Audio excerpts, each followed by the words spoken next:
I'm happy to help. Other than that, let's keep working hard, keep studying hard, and let's get to our questions. Question 1. Extinction is a primary tool used in behavior change procedures. Which of the following is incorrect about extinction?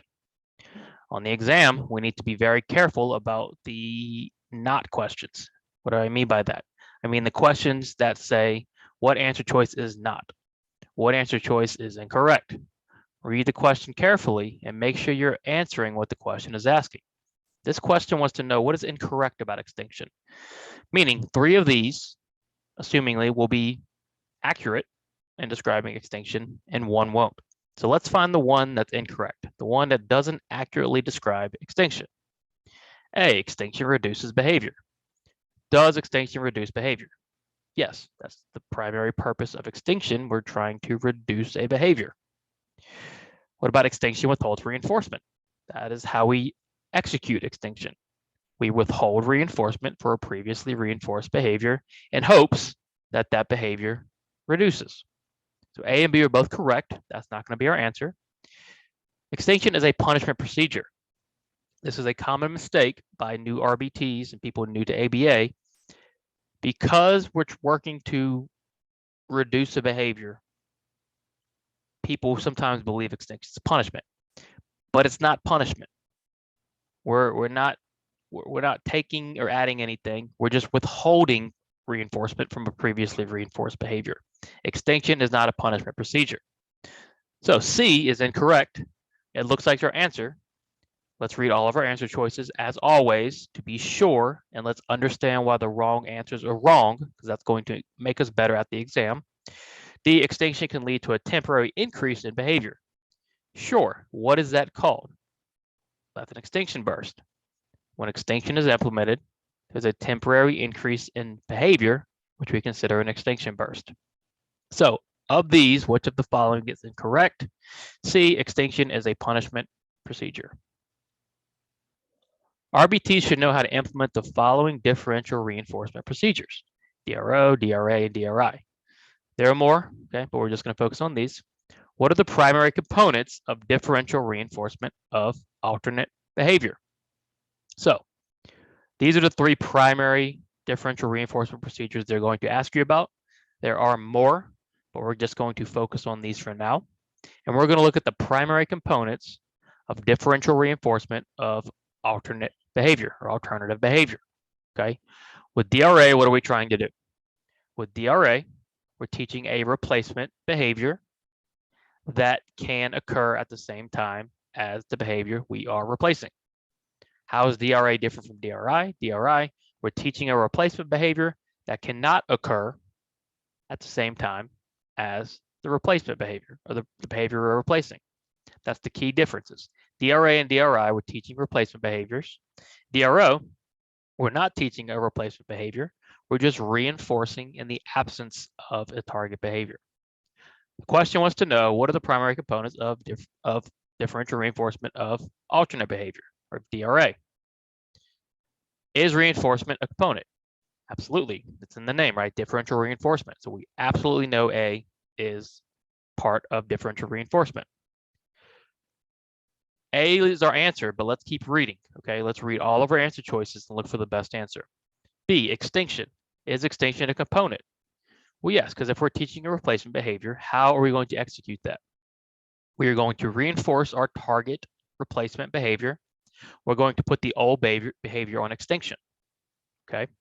So A and B are both good. What about C? Do we need a replacement behavior? Yes, with DRA and DRI, we must have a replacement behavior. DRO, we're not necessarily going to have a replacement behavior, but if we're using DRA, we need one.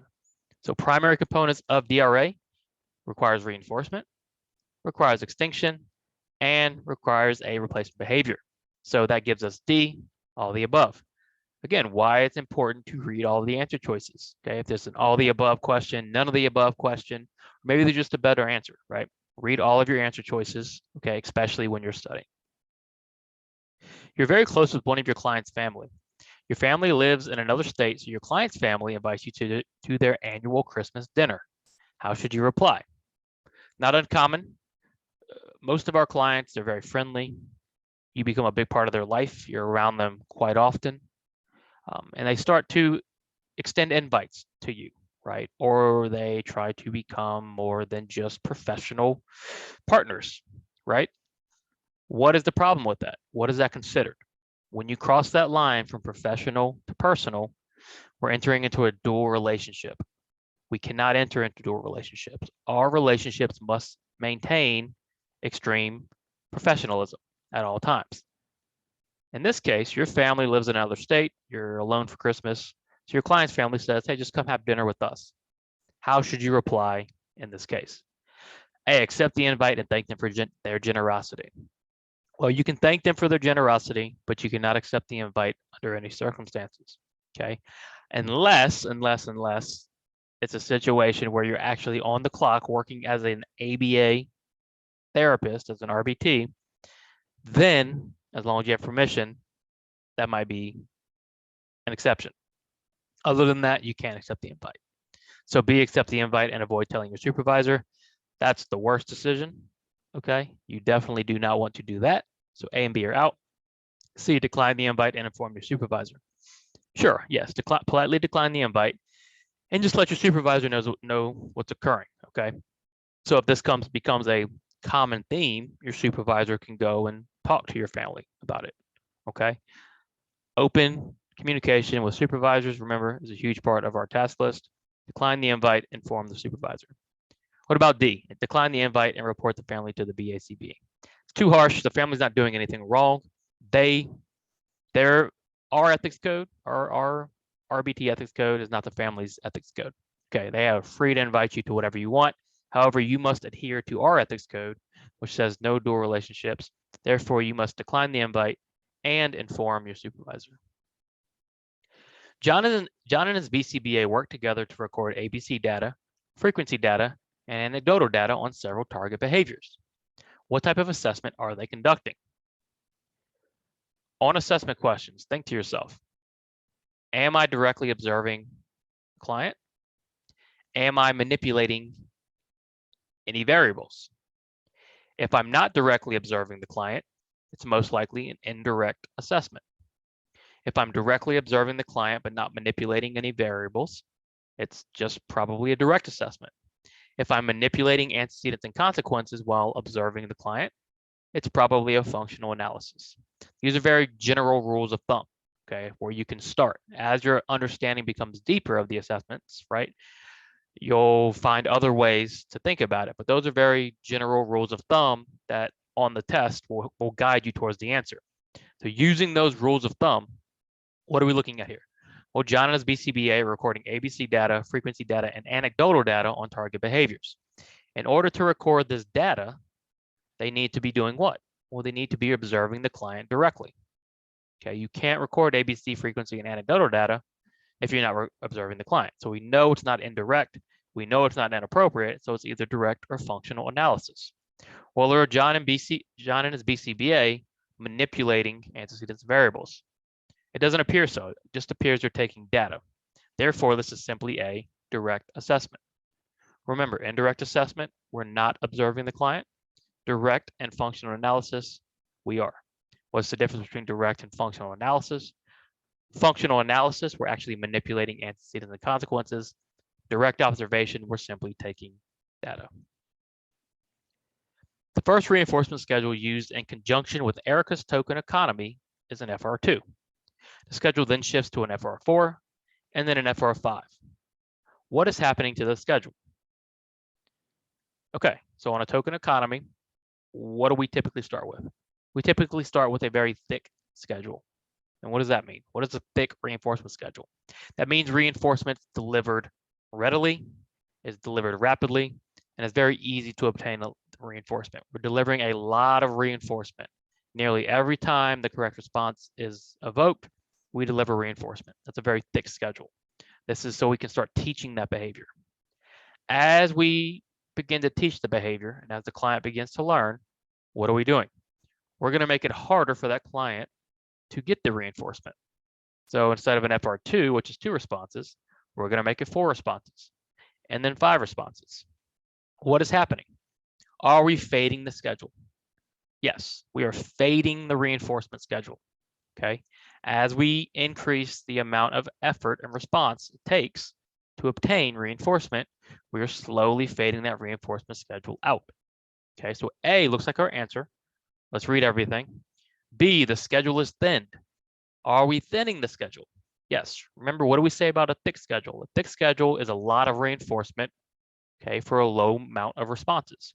A thin schedule is a low amount of reinforcement for a lot of responses. This schedule is thinning from an FR2 to FR4 to an FR5. So we're both fading and thinning the schedule. What about ski? The schedule is being thickened. Are we thickening the schedule? No, right? We are thinning or fading the schedule. That leaves us with D, both A and B. I'm really trying to hammer home the point of reading every answer choice, okay? Again, thinning the schedule is what we're doing here. We're increasing the requirement for obtaining reinforcement. Thickening is the opposite. You're reducing the requirement for obtaining reinforcement. Rachel has a history of escape-maintained behavior. Today, when she was given her exam, she ripped the exam in half and crossed her arms. What would be the best intervention to use to target this behavior? So this is a function question, right? Kind of disguised as an application question. But at the end of the day, this is a function question. Part of the functions is understanding what's a typical intervention for working with functions, right? What are our functions? Our functions of behavior. We have attention, escape, obtaining a tangible, and then automatic sensory. And each one, there's a kind of a standard way of approaching that behavior. Because a function is what? It's all about getting something or getting rid of something. In this case, Rachel, her behavior is maintained by escape. Today, she was given her exam. She ripped the exam in half across her arms. What are we hypothesizing the function is? Escape. She doesn't want to take the exam. She wants to get out of doing the exam. What would be the best intervention to use to target this behavior? So when you're approaching a function question on how to approach it, we need to think, what is Rachel trying to gain, or what is she trying to get rid of? And our intervention should focus on helping her functionally and appropriately obtain that thing or get rid of it. So she's trying to get out of her exam. So we need to figure out how can we give her an appropriate way to get out of her exam. That's what we're looking for. That's the answer we're looking for. When you're studying, try to work through the question and predict the answer before you get to the answer choices. Just another way of getting better at the exam. All right. So we know what we're kind of looking for. Let's look at A. Provide Rachel with her favorite toy for completing the exam. Is Rachel trying to obtain a toy in this scenario? Is this a tangible based behavior? No, she just wants to get out of the exam. Okay. It has nothing to do with obtaining that toy.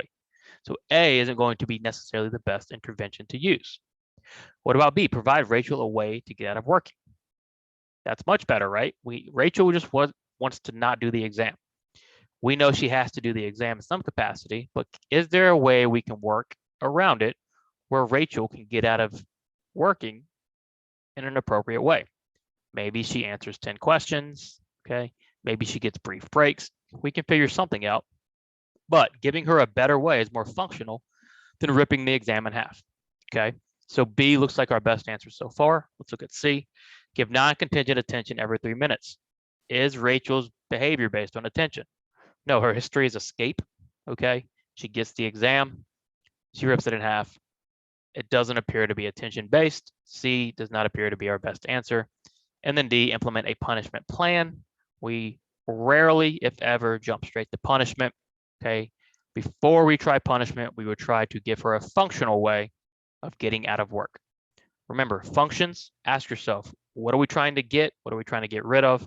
How can we do that more appropriately? An 8th grade PE class wants to hold a competition to see who is the fastest runner in the grade. Each person will run 40 yards. What measurement system should they use? Okay, if we want to know who the fastest runner is, and we're going to run 40 yards, how are we going to determine that? Well, probably by how long it takes us to run the 40 yards, right? And if we want to know how long a response lasts, what measurement system do we use? A, frequency. Are we going to count anything? Are we counting how many times we run? How many people run it under 5 seconds? No, we're looking at each individual's response of running and how long it takes to run 40 yards. Frequency is just a count, remember, or how many. So what about duration? What is duration? Duration is the total time of a response. That looks like exactly what we're looking for, right? How long does it take each person to run 40 yards? What is the duration of each person's running? Okay. So far duration is better than frequency. Duration looks like our best answer. Let's keep reading.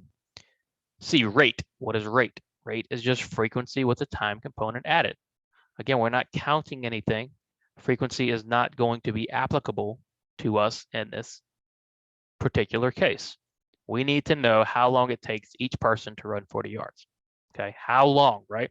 Frequency, how many? Duration, how long? And then IRT, inter-response time, the time in between two responses. Doesn't matter how long or how much time passes in between people running. Doesn't matter if Timmy runs and then 20 seconds later, Linda runs. No, the IRT is not relevant here. We're simply looking at the length of time it takes each person to run 40 yards. So we're going to use duration, how long. At the chocolate factory, Lucy must package the chocolate, close the box lid, tie a ribbon on the box, and then stack the boxes in a pile. She must do this 100 times per day. What does this sequence represent? All right, pretty straightforward question. This is a question, if you're prepared, you should already be in your mind thinking of only a few different options, right? Because it's pretty clearly what? Some sort of task analysis, task chain question. Okay, so are they going to ask us what type of task chain? What are we doing? What type of reinforcement are we using for the task? All they want to know is, what does the sequence represent? Okay, we're not looking at any particular type of chaining. There's no reinforcement involved. Lucy's not being reinforced for the first response or the last one. Therefore, we can eliminate forward and backwards task chaining. Forwards and backwards task chaining is a strategy, right? This question is simply just saying, this is what Lucy must do. These are the steps Lucy must do. Okay, so only answer what the question is asking based on the information they give. Lucy must do what? She must complete this chain. She must complete the task chain. Okay, so B looks like our answer. Why is task analysis wrong? What is a task analysis? Well, the task analysis creates the task chain. The task analysis is when we actually go in, we break down the response, right, or the behavior into steps. If the question said, you and your BCBA go in and you observe the chocolate factory and you record the steps, that is a task analysis. The task analysis is already done. The task chain is created. So this sequence is simply a task chain. Okay. Not a complex or hard question, but it could be a complex or hard question, right? The important thing is to understand the difference between a task analysis, just a simple task chain, and then our strategies. How do tokens obtain their reinforcing properties? Very easy question, okay? Very basic, fundamental idea in ABA. Tokens are used constantly, typically during discrete trial teaching. Discrete trial teaching is one of our teaching styles. How do tokens get reinforcing? How do they become reinforcing, right? Tokens just out the box aren't reinforcing. Like money, like currency, we aren't born knowing these things have value. A Thomas the Train token has no value until what?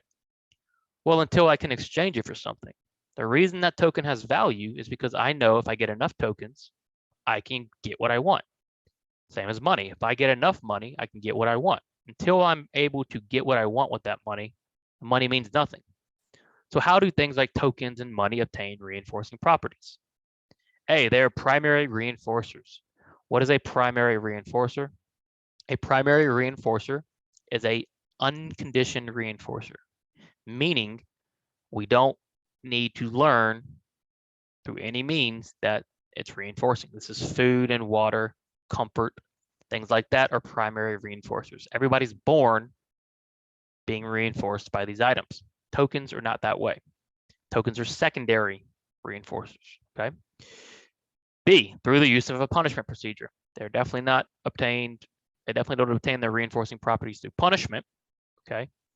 What about through the act of pairing? Yes, by pairing a token with a backup reinforcer or something that's already reinforcing, we can give tokens their reinforcing properties. Very straightforward, very basic concept. And then naturally, no, right? We need to actually program for this pairing strategy. Finally, Susan tells her client point to blue. Susan then moves blue towards the client. The client touches blue. Susan delivers a token in praise. She then pauses and says, point to green. Moving the blue is considered what? All right, so what is Susan doing? She's running some sort of discrete trials. She's working on colors, all kind of irrelevant to what the question's asking. What does the question want to know? They want to know about moving the blue. What is moving the blue considered? Well, let's look at our sequence. Susan tells her client point to blue. What is that? That is the SD. Susan then moves blue towards the client. What comes after the SD, but before the response? A prompt. Moving the blue looks like a prompt, right? Let's continue. So we have our SD point to blue. Moving the blue is the prompt. The response is touching blue. What's the consequence? Token in praise. And then our post reinforcement pause. Very easy question if you understand discrete trial teaching. If you understand the basic sequence of discrete trial teaching, SD, prompt, response, consequence, pause. We don't always need a prompt. Everything else we always need. We always need in discrete trial teaching an SD, a response, a consequence, and a pause. A prompt is as necessary. Susan telling her client point to blue, which is the SD, and then moving the blue, she's prompting the client to touch blue. Okay, I hope you enjoyed these questions. We'll be back Wednesday with more practice questions, and then next Monday we'll continue this exam. Hope you have a great rest of your week. Any questions, please let me know. For all the study materials, please check out rbtexamreview.com or look at the links in the comments below. Keep working hard, keep studying hard. I'll see you soon.